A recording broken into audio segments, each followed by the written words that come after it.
नमस्कार, जय हिंद, वंदे मातरम। प्यारे दोस्तों, आप सभी लोगों का बीएस ऑनलाइन स्टडी में स्वागत है। दोस्तों, इस वीडियो में हम लोग बात करेंगे, जैसा कि आप सभी लोग जान रहे हैं कि यूपी पीईटी 2022 की परीक्षा जो है दिनांक 15 व 16 अक्टूबर को होने वाली है। तो दोस्तों 15 व 16 अक्टूबर की आप लोगों की परीक्षा जो होने वाली है, उसी के अंतर्गत हम आज इस वीडियो में बात करेंगे संपूर्ण इतिहास की टेस्ट सीरीज को। अर्थात दोस्तों, आज तक आप लोगों ने जितना भी इतिहास पढ़ा है, जो पीईटी के अंतर्गत सिलेबस के अंतर्गत आने वाला है, उसकी टेस्ट सीरीज़ को हम लोग लाए हैं और इस टेस्ट सीरीज़ से आप लोगों के टोटल 5 नंबर कंफर्म होने वाले हैं। तो दोस्तों, आप लोगों के पूरे 5 नंबर की कंप्लीट तैयारी इससे होने वाली है। तो देर न करते हुए हम आज की वीडियो को शुरू करेंगे और पूरे क्रम से देखेंगे हमारा सिलेबस क्या है और सिलेबस के बाद हमारा जो क्वेश्चन बन रहा है वह किस प्रकार के क्वेश्चन हमारे एग्जाम में आने की संभावना है, उसी को लेके चलेंगे। तो देर न करते हुए आज की वीडियो को शुरू करते हैं और इसी क्रम में हो चुका आगाज रण का युग बदलने की तैयारी, इतिहास वही दोहराएगा जिसका संघर्ष है जारी। तो देर न करते हुए चलिए आज की वीडियो को शुरू करते हैं।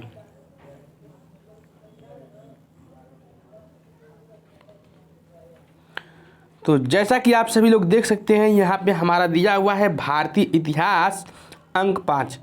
अर्थात दोस्तों, जो हमारा इतिहास है वो 5 नंबर के प्रश्न आने वाले हैं और वो टॉपिक हैं सिंधु घाटी की सभ्यता, वैदिक संस्कृति, बौद्ध धर्म, गौतम बुद्ध का जीवन एवं शिक्षा, जैन धर्म, महावीर स्वामी जीवनी एवं शिक्षा, मौर्य वंश में सम्राट अशोक, गुप्त वंश में समुद्रगुप्त चंद्रगुप्त द्वितीय, हर्षवर्धन राजपूत काल, सल्तनत काल, मुगल साम्राज्य, मराठों का उत्कर्ष, ब्रिटिश राज का अभ्युदय एवं प्रथम स्वतंत्रता संग्राम, और लास्ट है दोस्तों ब्रिटिश राज का सामाजिक आर्थिक प्रभाव।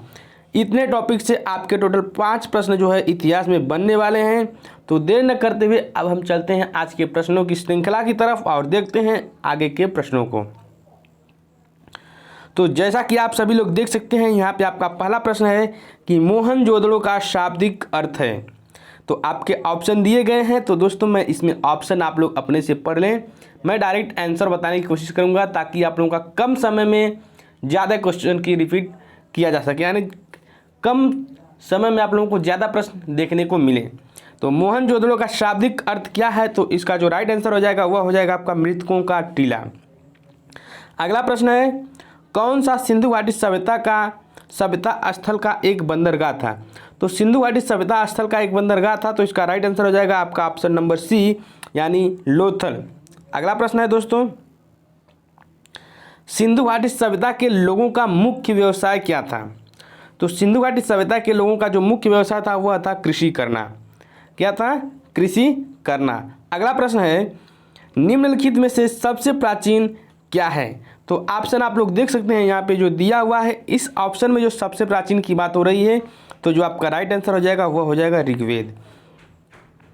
नेक्स्ट है दोस्तों, ऋग्वेद है। ऋग्वेद क्या है? तो ऋग्वेद में जो है स्तुतियों का संग्रह है। किसका है? स्तुतियों का संग्रह है। अगले प्रश्न की तरफ चलते हैं। तो अगला प्रश्न है, निम्नलिखित वैदिक संहिताओं में से भारतीय संगीत का उद्गम किसमें खोजा जा सकता है? तो इसका जो राइट आंसर हो जाएगा वह हो जाएगा दोस्तों ऑप्शन डी, यानी सामवेद में भारतीय संगीत का उद्गम खोजा जा सकता है। अगला प्रश्न है दोस्तों, गौतम बुद्ध का जन्म कहाँ हुआ था? तो जो इसका राइट आंसर हो जाएगा वह हो जाएगा आपका ऑप्शन नंबर सी, यानी लुम्बिनी में जो है गौतम बुद्ध का जन्म हुआ था। अगले प्रश्न की तरफ बढ़ते हैं। हमारा अगला प्रश्न है, बुद्ध द्वारा सारनाथ में दिए गए प्रथम धर्मोपदेश को किस नाम से जाना जाता है? तो जो इसका राइट आंसर हो जाएगा वह हो जाएगा आपका ऑप्शन नंबर ए, यानी धर्मचक्र प्रवर्तन। अगले प्रश्न की तरफ बढ़ते हैं और देखते हैं अपने अगले प्रश्न को। अगला प्रश्न है, बुद्ध ने अपना पहला उपदेश कहाँ दिया था? बुद्ध ने अपना पहला उपदेश कहाँ दिया था? तो जो इसका राइट आंसर हो जाएगा वह हो जाएगा आपका ऑप्शन नंबर ए, यानी सारनाथ। बुद्ध ने अपना पहला उपदेश सारनाथ में दिया था। अगले प्रश्न की तरफ बढ़ते हैं और देखते हैं अपने अगले प्रश्न को। अगला प्रश्न है, सिद्धार्थ ने किस धर्म की स्थापना की थी? तो जो इसका राइट आंसर हो जाएगा वह हो जाएगा बौद्ध धर्म की, यानी महात्मा बुद्ध को जो है सिद्धार्थ के नाम से भी जाना जाता है। अगले प्रश्न की तरफ बढ़ते हैं और देखते हैं अपने अगले प्रश्न को। गौतम बुद्ध का देहावसान कहाँ हुआ था? तो जो इसका राइट आंसर हो जाएगा वह हो जाएगा आपका ऑप्शन नंबर डी, यानी कुशीनगर में। गौतम बुद्ध का देहावसान कहाँ हुआ था? तो कुशीनगर में। भारत के प्राचीनतम बौद्ध विश्वविद्यालय का नाम बताइए। तो जो सबसे प्राचीन बौद्ध विश्वविद्यालय है उसका नाम है दोस्तों नालंदा। क्या है? नालंदा विश्वविद्यालय। अगला प्रश्न है, कौन सा बौद्ध धर्म से संबंधित नहीं है? तो जो इसमें राइट आंसर हो जाएगा वह हो जाएगा दोस्तों अश्वमेध। क्या हो जाएगा? अश्वमेध जो है यह बौद्ध धर्म से संबंधित नहीं है। बढ़ते हैं अगले प्रश्न की तरफ। अगला प्रश्न है, निम्नलिखित में से कौन सा एक बुद्ध के 4 सत्यों में नहीं है? तो इसमें आप लोग देख सकते हैं कि ध्यान के द्वारा इच्छा को दबाया जा सकता है, यह इसका राइट आंसर हो जाएगा। यानी 4 सत्यों में नहीं है, यानी यह जो है सत्य नहीं है। अगला है, निम्नलिखित में से किस बौद्ध स्तूप के बारे में कहा जाता है कि इसे मूल रूप से सम्राट अशोक ने ईंटों से बनवाया था? तो जो इसका राइट आंसर हो जाएगा वह हो जाएगा सांची स्तूप। यानी सांची स्तूप को जो है सम्राट अशोक ने ईंटों से बनवाया था। अगले प्रश्न की तरफ बढ़ते हैं और देखते हैं अगले प्रश्न को। बौद्ध धर्म का प्रचार करने के लिए अशोक ने श्रीलंका किसे भेजा था? तो जो इसका राइट आंसर हो जाएगा वह हो जाएगा आपका ऑप्शन नंबर डी, यानी बौद्ध धर्म का प्रचार करने के लिए अशोक ने श्रीलंका महेंद्र को भेजा था। किसको भेजा था? महेंद्र को भेजा था। और बढ़ते हैं अगले प्रश्न की तरफ। बौद्ध ग्रंथ पिटक किस भाषा में लिखे गए हैं? तो जो इसका राइट आंसर हो जाएगा वह हो जाएगा आपका ऑप्शन नंबर ए, यानी बौद्ध ग्रंथ जो है पाली भाषा में लिखे गए हैं।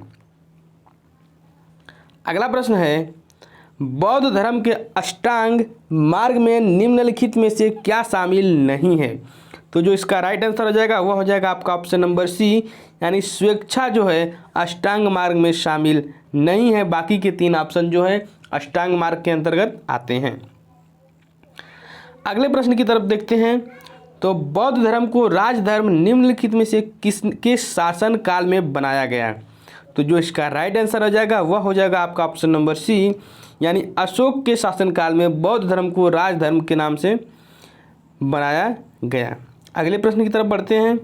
तो हमारा अगला प्रश्न है, बुद्ध के उपदेश का संबंध मुख्य रूप से है किसमें है? तो इसका जो राइट आंसर हो जाएगा वह हो जाएगा आपका ऑप्शन नंबर सी, विचार और आचार की शुद्धता।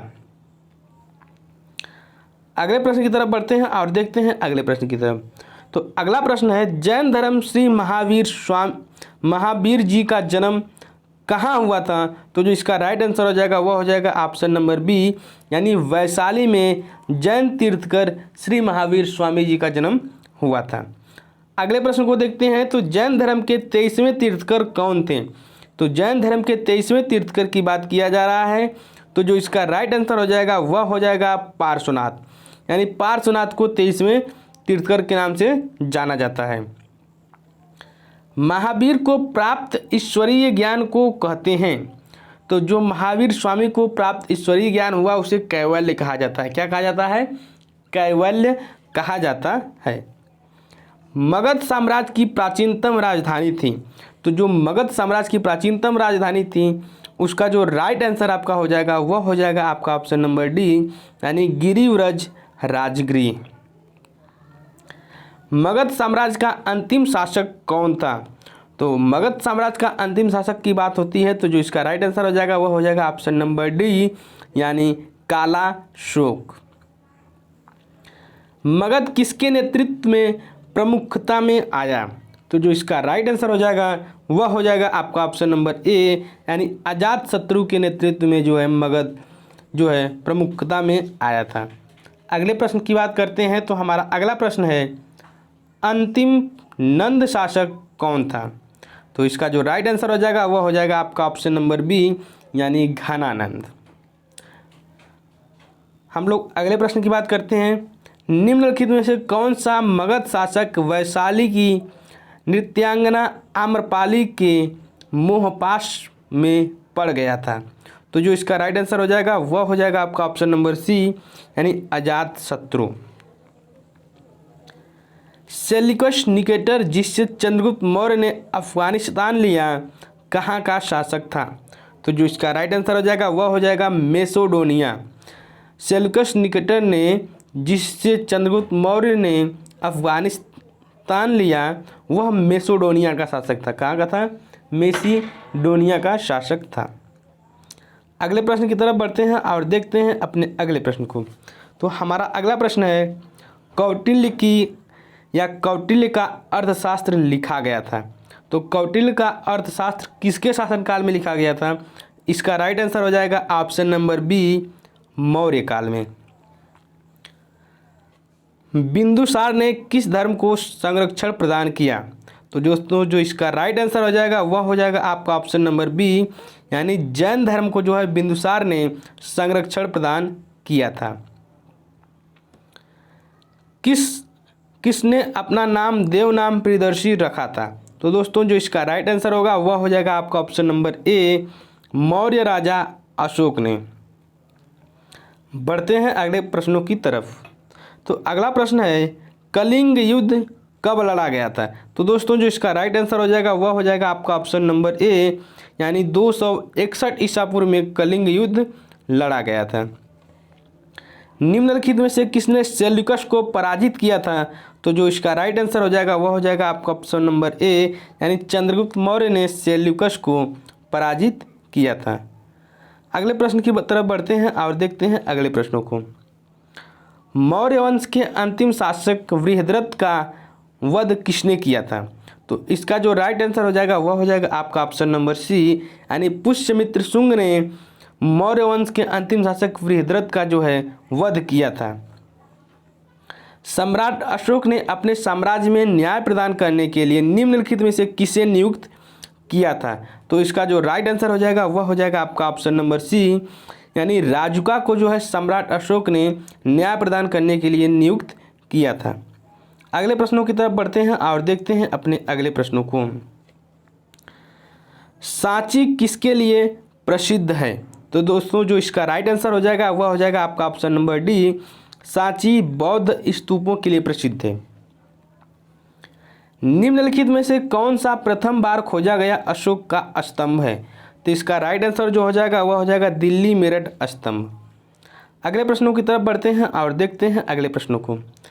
भारत में सर्वप्रथम सोने के सिक्कों को चलाया। तो भारत में सर्वप्रथम सोने के सिक्कों को कौन चलाया? तो कुषाण शासकों ने चलाया था। किसने चलाया था?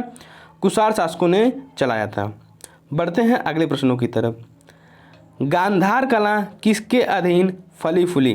तो दोस्तों जो इसका राइट आंसर हो जाएगा वह हो जाएगा आपका ऑप्शन नंबर डी, यानी कुषाण काल के अंतर्गत।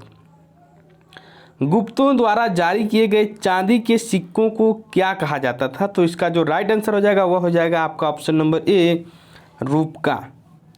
अगले प्रश्नों की तरफ बढ़ते हैं और देखते हैं अपने अगले प्रश्नों को। अगला प्रश्न है, किस शासक की उपलब्धियों को इलाहाबाद स्तंभ लेख में उत्कीर्ण किया गया है?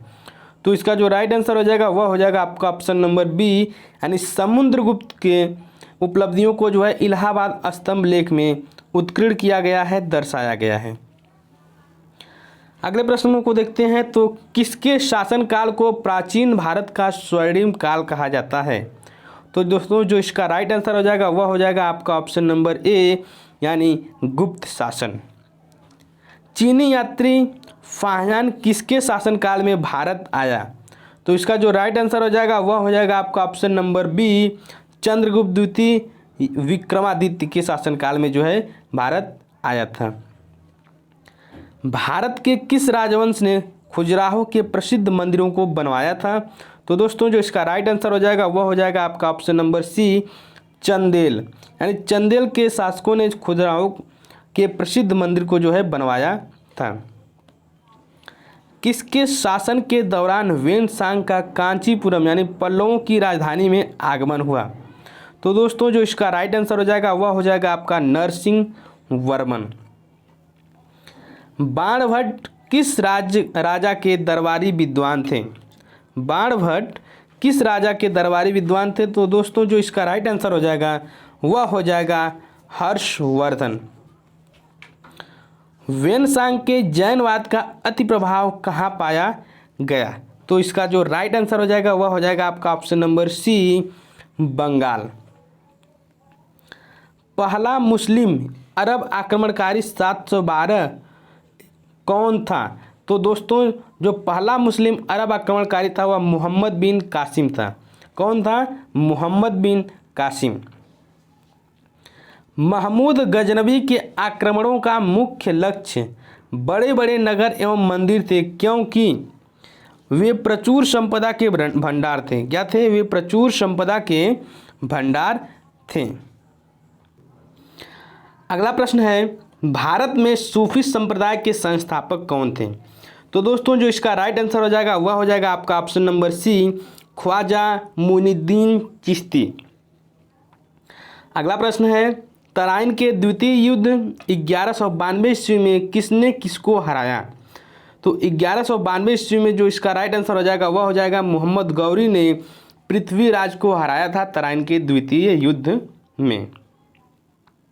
हिजरी संवत की शुरुआत हुई, हिजरी संवत की शुरुआत हुई, तो इसका जो राइट आंसर हो जाएगा वह हो जाएगा आपका ऑप्शन नंबर सी, 622 ईस्वी में। अगला प्रश्न है, पश्चिमी यात्री जो 1470 ईस्वी में बहमनी साम्राज्य आया वह था, तो कौन था? तो एथनेसियस निकोटीन था। कौन था? एथनेसियस निकोटीन। विजयनगर साम्राज्य का पतन किस युद्ध के कारण हुआ? तो इसका जो राइट आंसर हो जाएगा वह हो जाएगा आपका ऑप्शन नंबर ए, यानी तालीकोटा। यानी विजयनगर साम्राज्य जो है तालीकोटा युद्ध के कारण हुआ था। अगला प्रश्न है, हरिहर और बुक्का ने दक्षिण भारत में एक राज्य की स्थापना की जो बाद में विजयनगर साम्राज्य बना, उस समय दिल्ली का सुल्तान था। तो दोस्तों जो इसका राइट आंसर हो जाएगा वह हो जाएगा मोहम्मद बिन तुगलक। दिल्ली का सुल्तान उस समय कौन था? तो मोहम्मद बिन तुगलक था। संगठित भारत में 4 मठ किसके द्वारा स्थापित किए गए थे? तो इसका जो राइट आंसर हो जाएगा वह हो जाएगा आपका ऑप्शन नंबर बी, यानी शंकराचार्य द्वारा। कबीर ने बल दिया, तो कबीर ने सांप्रदायिक सद्भाव पर जो है बल दिया था। निम्नलिखित में से किस सूफी संत की दरगाह अजमेर में है? तो इसका जो राइट आंसर हो जाएगा वह हो जाएगा आपका option number B, Khwaja Moinuddin Chishti की जो है सूफी संत की दरगाह अजमेर में है। निम्नलिखित में से किस सुल्तान को लाखों का दान करने वाला अर्थात लाख बख्श कहा जाता है? तो इसका जो राइट आंसर हो जाएगा वह हो जाएगा आपका option number A, Qutbuddin Aibak को लाख बख्श कहा जाता है। प्रसिद्ध फारसी त्यौहार नवरोज का प्रवर्तन किसने किया? तो इसका जो राइट आंसर हो जाएगा वह हो जाएगा आपका ऑप्शन नंबर डी, यानी बलबन ने जो है फारसी त्यौहार नवरोज का जो है प्रवर्तन किया था। निम्नलिखित में से दिल्ली का वह सुल्तान कौन था जिसकी मृत्यु पोलो खेलते हुए हुई थी? तो कुतुबुद्दीन ऐबक की मृत्यु जो है पोलो खेलते हुए हुई थी। रजिया सुल्तान किसकी पुत्री थी? तो दोस्तों जो इसका राइट आंसर हो जाएगा वह हो जाएगा आपका ऑप्शन नंबर, रजिया सुल्तान किसकी पुत्री थी? तो इसका जो राइट आंसर हो जाएगा वह आ जाएगा आपका ऑप्शन नंबर ए, यानी इल्तुतमिश की पुत्री थी। किसकी थी? इल्तुतमिश की पुत्री जो है रजिया सुल्तान थी। निम्नलिखित में से कौन सा दिल्ली का सुल्तान बाजार नियंत्रण प्रणाली लागू करने के लिए जाना जाता है? तो इसका जो राइट आंसर हो जाएगा वह हो जाएगा आपका option number C, Alauddin Khilji जो है बाजार नियंत्रण प्रणाली को लागू करने का लिए जाना जाता है। अलाउद्दीन खिलजी निर्माता था, अलाउद्दीन खिलजी निर्माता था तो सीरी दुर्ग का। निम्नलिखित में से किस वंश का शासनकाल सबसे अल्प था? तो दोस्तों जो इसका राइट आंसर हो जाएगा वह हो जाएगा आपका ऑप्शन नंबर बी, यानी खिलजी वंश। कौन सा वंश? खिलजी वंश सबसे छोटा वंश था। किस शासक ने सिक्कों पर अपना उल्लेख सिकंदर ए सानी के रूप में किया है? तो सिकंदर ए सानी के रूप में जो है option number C, Alauddin Khilji ने किया है। निम्नलिखित में से किसने बहमनी साम्राज्य की स्थापना की? तो इसका जो राइट आंसर हो जाएगा वह हो जाएगा आपका option number A, Hasan Gangu ने बहमनी साम्राज्य की स्थापना की। तैमूर ने दिल्ली पर कब अधिकार किया था? तो दोस्तों तैमूर ने दिल्ली पर 18 दिसंबर सन 1398 ईस्वी में जो है दिल्ली पर अधिकार किया था। तैमूर के आक्रमण के समय दिल्ली का शासक कौन था? तो तैमूर के आक्रमण के समय दिल्ली का शासक सुल्तान महमूद था। सांकेतिक मुद्रा का प्रचलन किस शासक द्वारा प्रारंभ किया गया था? तो इसका जो राइट आंसर हो जाएगा वह हो जाएगा आपका ऑप्शन नंबर सी, मोहम्मद बिन तुगलक के द्वारा जो है सांकेतिक मुद्रा का प्रचलन प्रारंभ किया गया था। अगला प्रश्न है, 14वीं शताब्दी में मोरक्को के किस यात्री व इतिहासकार का न्याय व्यवस्थापक के रूप में दिल्ली दरबार में मोहम्मद बिन तुगलक द्वारा स्वागत हुआ? तो इसका जो राइट आंसर हो जाएगा वह हो जाएगा आपका ऑप्शन नंबर बी, यानी इब्न बतूता। किसका हुआ था? तो इब्न बतूता का हुआ था। आगरा नगर की स्थापना निम्नलिखित में से किसके द्वारा की गई थी? तो आगरा नगर की स्थापना जो है सिकंदर लोदी के द्वारा की गई थी। किसके द्वारा की गई थी? सिकंदर लोदी के द्वारा की गई थी। कौन से मुगल शासक थे जिन्होंने अपनी आत्मकथा लिखी? तो इसका जो राइट आंसर हो जाएगा वह हो जाएगा आपका ऑप्शन नंबर ए, बाबर और जहांगीर ने अपनी आत्मकथा लिखी थी। बाबर मूल रूप से कहाँ का निवासी था? तो बाबर जो है मूल रूप से फरगना का निवासी था। कहाँ का था? फरगना का। किस मध्यकालीन भारतीय शासक ने ग्रैंड ट्रंक रोड का निर्माण करवाया था? तो इसका जो राइट आंसर हो जाएगा वह हो जाएगा आपका ऑप्शन नंबर ए, यानी शेर शाह सूरी ने ग्रैंड ट्रंक रोड का निर्माण करवाया था। बाबर को भारत पर आक्रमण करने के लिए किसने आमंत्रित किया था? तो दोस्तों जो इसका राइट आंसर हो जाएगा वह हो जाएगा ऑप्शन नंबर डी, दौलत खां लोधी। किसने किया था? दौलत खां लोधी ने किया था।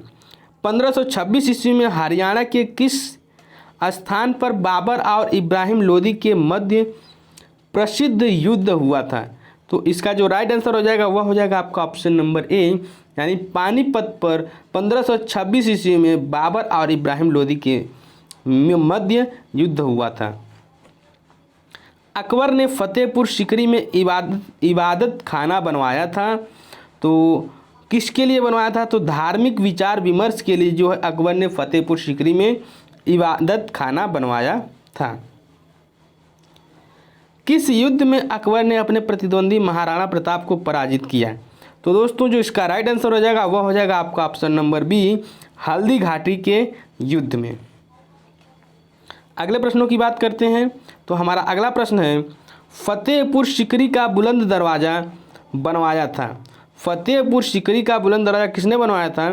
तो अकबर ने बनवाया था। किसने बनवाया था? अकबर ने फतेहपुर सीकरी का बुलंद दरवाज़ा बनवाया था। अगले प्रश्न की बात करते हैं, निम्न में से कौन सा अकबर के दरबार में नहीं था? तो अकबर के दरबार में बदायूनी नहीं था। उत्तराधिकार युद्ध में औरंगजेब का साथ किसने दिया था? तो इसका जो राइट आंसर हो जाएगा वह हो जाएगा रोशन आरा। रोशन आरा ने औरंगजेब का साथ जो है उत्तराधिकार युद्ध के लिए दिया था। किसने मुगल शासक अमित शाह आलम को पुनः दिल्ली का शासक बनाया था? तो दोस्तों जो इसका राइट आंसर हो जाएगा वह हो जाएगा माधव राव ने। जहांगीर के शासनकाल में अनेक विदेशी यात्री आए थे। उनमें से किसने सम्राट के व्यक्तित्व तथा साम्राज्य के भागों का सजीव चित्रण किया था? तो इसका जो राइट आंसर हो जाएगा वह हो जाएगा option number B, William Hawkins. अगले प्रश्न की तरफ बढ़ते हैं। काशी के एक पंडित की सहायता से गीता का रूपांतरण फारसी में किया था। तो ऑप्शन सी, दारा शिकोह ने काशी के एक पंडित की सहायता से जो है गीता का रूपांतरण फारसी में किया था। भारतीय मुद्रा रुपया जो कि ब्रिटिश शासनकाल व मुगल काल में भी चलता था, किसने पहली बार शुरू किया था? तो इसका जो राइट आंसर हो जाएगा वह हो जाएगा आपका ऑप्शन नंबर ए, यानी शेर शाह सूरी ने। आगरा के किले का निर्माण इसके शासनकाल में किया गया था या किसके शासनकाल में किया गया था? तो इसका जो राइट आंसर हो जाएगा वह हो जाएगा आपका ऑप्शन नंबर ए, अकबर के शासनकाल में किया गया था। किस संत को औरंगजेब ने मृत्यु दंड दिया था? तो इसका जो राइट आंसर हो जाएगा वह हो जाएगा आपका ऑप्शन नंबर सी, तेग बहादुर को। किसके शासनकाल में मयूर सिंहासन का निर्माण किया गया था? तो इसका जो राइट आंसर हो जाएगा वह हो जाएगा आपका ऑप्शन नंबर सी, यानी शाहजहां के शासनकाल में मयूर सिंहासन का निर्माण कराया गया था या किया गया था। प्रसिद्ध रानी चांद बीबी जिसने अकबर के विरुद्ध युद्ध किया था, कहाँ से संबंधित थी? तो इसका जो राइट आंसर हो जाएगा वह हो जाएगा ऑप्शन नंबर बी, अहमदनगर से संबंधित थी। सम्राट अकबर का जन्म कहाँ हुआ था? तो इसका जो राइट आंसर हो जाएगा वह हो जाएगा आपका ऑप्शन नंबर ए, अमरकोट में जो है सम्राट अकबर का जन्म हुआ था। किस मुगल शासक ने ब्रिटिश ईस्ट इंडिया कंपनी को सूरत दिया था? इसका जो राइट आंसर हो जाएगा वह हो जाएगा आपका ऑप्शन नंबर सी, जहांगीर। निम्नलिखित में से कौन सा कथन सही है? तो इसका जो राइट आंसर हो जाएगा वह हो जाएगा आपका ऑप्शन नंबर डी, यानी सभी सही है। कहने का मतलब खानवा के युद्ध में सफलता के बाद बाबर ने गाजी की उपाधि धारण की थी, ये भी सही है। बाबरनामा तुर्की भाषा में लिखा गया, यह भी सही है। और अब्दुल रहीम खान खाना ने इसका अनुवाद पारसिया में किया है। अर्थात ये चारों ऑप्शन जो है आपके सही हो जाएंगे। अगला प्रश्न है, मुगल शासनकाल में निम्नलिखित में से कौन से व्यापारी सबसे पहले भारत आए थे? तो पुर्तगाली जो है सबसे पहले भारत आए थे। इसका जो है आपका ऑप्शन नंबर ए राइट आंसर हो जाएगा। महाराणा प्रताप की जन्म स्थली है, तो महाराणा प्रताप की जो जन्म स्थली है वह है कुंभलगढ़। क्या है? कुंभलगढ़। ऐतिहासिक हल्दी घाटी का युद्ध कब लड़ा गया था? तो हल्दी घाटी का युद्ध जो है 1576 ईस्वी में जो है लड़ा गया था। पानीपत का द्वितीय युद्ध किनके मध्य हुआ था? तो पानीपत का जो द्वितीय युद्ध हुआ था दोस्तों वह अकबर और हेमू के मध्य हुआ था। निम्नलिखित मुस्लिम शासकों में किसने तीर्थ यात्रा कर समाप्त कर दिया था? तो तीर्थ यात्रा कर दोस्तों अकबर ने समाप्त किया था। किसने किया था? तो अकबर ने तीर्थ यात्रा कर को समाप्त किया था। प्रसिद्ध संगीतकार तानसेन किसके दरबार में थे? तो जो तानसेन थे वह अकबर के दरबार में थे। किसके दरबार में थे? अकबर के दरबार में थे।